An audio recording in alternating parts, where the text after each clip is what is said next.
Let's talk about how the exam is scored. So the SAT score, the overall SAT score, that's at the very top here. It's going to be scored on a scale of 400 to 1600, and that basically means you get 400 points just for showing up, spelling your name correctly, and sleeping through the test.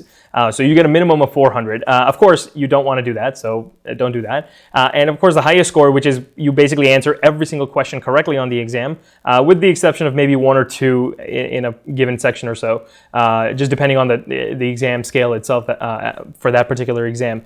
But it's scored on a scale of 400 to 1600, and that's broken down into two different sections, of course. The evidence-based reading and writing section, which is in blue, and then the math section, which is in red.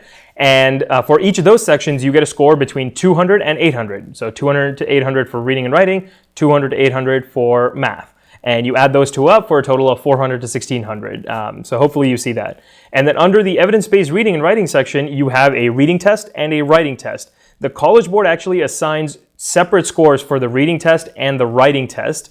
And this is just because a lot of universities, they like to use those scores separately, or they like to compare your reading test versus the equivalent section on the SAT or on the ACT, and your writing and language test to the equivalent section on the ACT or another standardized test. So they give you separate scores for those. And in reality, the way the scoring works is you take the reading test score, you multiply it by 10 to basically get your reading score. So you multiply, it's basically on a scale of 100 to 400, they just divide by 10 to give you 10 to 40.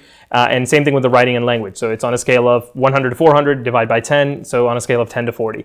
So that's what you're looking for in a case like this. They don't do this on the math section because they basically just treat all of it all as one. So you basically just get a score from 200 to 800. You will get a score on the math section, like a math test score, but it's basically you take the 200 to 800, you divide by 2, and then divide by 10. So you'll get a score on a scale of 10 to 40, but it's basically no different than the score that they already give you for the section. So just keep that in mind.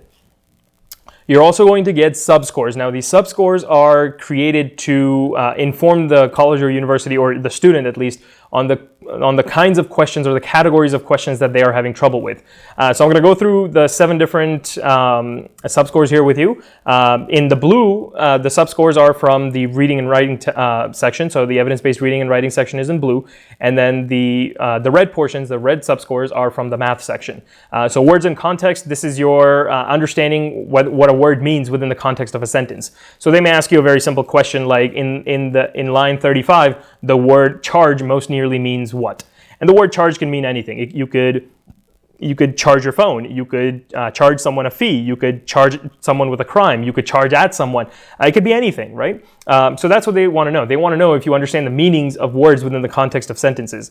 And the important thing to keep in mind here is that this doesn't require you to go memorize a list of words. That's not a thing anymore. What they care about is understanding simple to moderate level words in the context of sentences, like the word charge or the word pedestrian. They're not going to test you on being able to know very, very obscure words like lugubrious. So that's not the case anymore. It used to be the case, it's no longer the case. Command of evidence, this is understanding, this is them wanting to know how well you are able to find evidence in the text to support your answers and the answer choices that you select. So it may be something very simple like, which of the following is the best evidence for the answer to the previous question. So you can, you have to be able to pick out exactly where you found your answer in the text itself. Expression of ideas, this is just understanding why the author did what they did, understanding why the author put this sentence here versus over there, or what the correct order of the sentences should be, or the correct order of the paragraph should be, or whether or not an author would agree or disagree with something. So, and it won't be anything like symbolism or anything super complicated. Everything is surface level. Everything that you need to know will be given to you in the passage itself. So it's not like you're looking for symbolism. This is not your language arts class. They cannot expect you to interpret symbols and all those kinds of things. So it's going to be pretty straightforward. So if an author agrees, or if an author believes that we should, if an author believes that wildlife preservation is extremely important, it's possible that they also believe, or it's easy to infer that they also believe that environmental preservation is also very important. So those kinds of inferences you'll be asked to make, but you won't have to do anything much more complicated. Standard English conventions, in this case, you're basically looking at grammar, punctuation, syntax, those kinds of things. So they'll basically, test your knowledge of standards of English conventions. So if you know how to use commas and independent, dependent clauses, those kinds of things. And then for math, you've got Heart of Algebra. In my experience, Heart of Algebra is basically everything from kindergarten all the way up through the end of your first algebra class. So that's generally nominated as Algebra 1 or Intro to Algebra, just depending on how your school puts that together. Problem solving and data analysis, this is your statistics, counting problems, your probabilities, those kinds of things, ratios, exponents, not exponents, but ratios, proportions, those kinds of things. And then Passport to Advanced Math involves, in my experience, Algebra 2 and Pre-Calculus. So this is where you deal with like your exponential functions, nonlinear functions, logarithms, matrices, that kind of stuff. There's another category that they don't give you a subscore on. I'm not sure why they don't, because it shows up in the rest of the SAT. It's called Additional Topics, and that's generally speaking from geometry. Like almost all the geometry topics are bunched into that additional topics category. It's not a subscore, you won't get a subscore for it, but just know that that is a category that exists, and that's the fourth category in math. You're also going to get a couple of cross-test scores. Now, you'll notice that as you go through these tests, there are passages that are scientific passages or historical passages or social studies passages.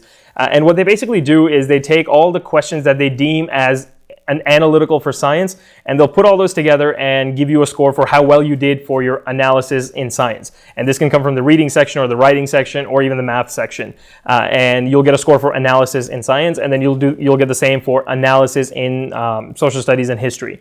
It's unclear right now how or if colleges even use these scores, but it's just a good way for you to figure out exactly what kind of trouble you're having. So if you find that your analysis in science score is lower usually, you want to focus more on scientific reading. So you may have to change the type of reading you do on a daily basis, to include more scientific reading or to include more scientific journal reading, and vice versa with history and social studies. So if you find that you're having trouble with the history and social studies passages, those are the kind of passages you should practice reading and practice on to make sure that you improve your score as much as possible.